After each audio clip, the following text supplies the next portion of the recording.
आपको यहां बुलाने से आपको 5 यज्ञों का लाभ दिलाया जाता है। पुण्यात्माओं, एक जैसे किसान खेत में बीज बोता है, खेत भी संवार दिया और बीज भी ओरिजिनल हो, यानी गेहूं का बोआ है तो गेहूं का ही हो और गेहूं का भी अच्छा बीज हो, मरे हुए दाने ना हो।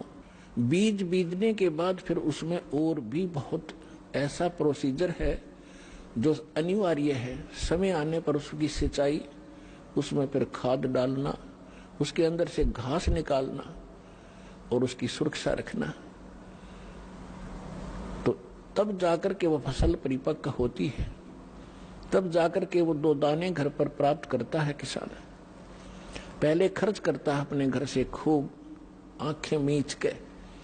जिस किसान के पास खुद अपने घर पर पैसा नहीं है, बीज भी नहीं है, उधार पैसे लेता है, बीज लाता है कि खेत में बीजता है, खाद भी अपना लोन लेकर डाल रहा है, उसको मालूम है कि आज मैं जो खर्च कर रहा हूं, उधार भी लेकर कर रहा हूं, एक दिन उवारे न्यारे कर देगा यह फसल अगर परिपक्व होगी। ठीक इसी प्रकार आप जी को वो स्थान मिला है जहां दान करना चाहिए। आप जी को वो मंत्र मिला है जिसका जाप करना चाहिए। इस प्रकार आपको तत्वदर्शी संत मिला है।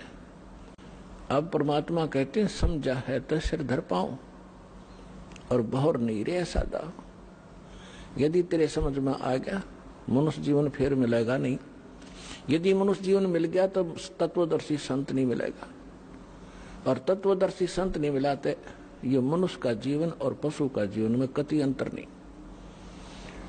और आपको पता लग गया है कि सचमुच अब ये दाव लगे है आपका, तो यहां कहते हैं समझा है तो सिर धर पाओ। सिर पर पांव रखना, इतना स्पीड से दौड़ना जैसे कोई पीछे घोर संकट आ रहा हो, उससे बचने के लिए भागा जाता है।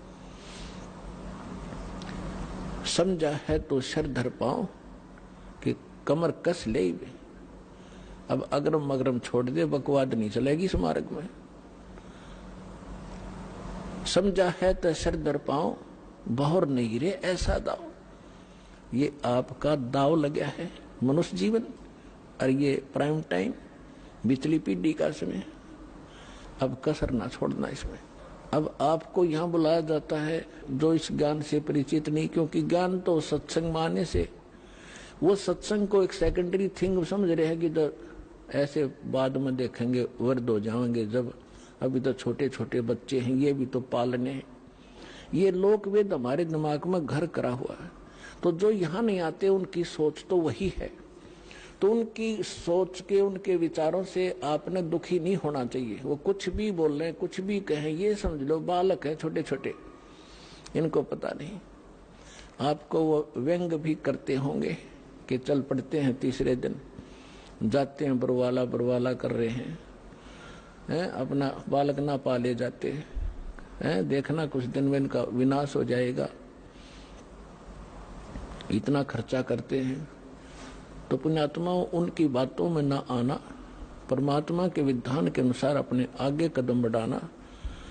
फिर कुछ दिनों में देखना आपके घरों में इतने सुख होंगे, इतनी बरकत होगी, वो पड़ोसी जो नाम नहीं ले रहे वो देखा करेंगे झुक झुक के, ये ल्यावे कहाँ से हैं। अब पीछे हमारे भक्तों के साथ भी ऐसा ही यहाँ हरियाणा में होने लगा।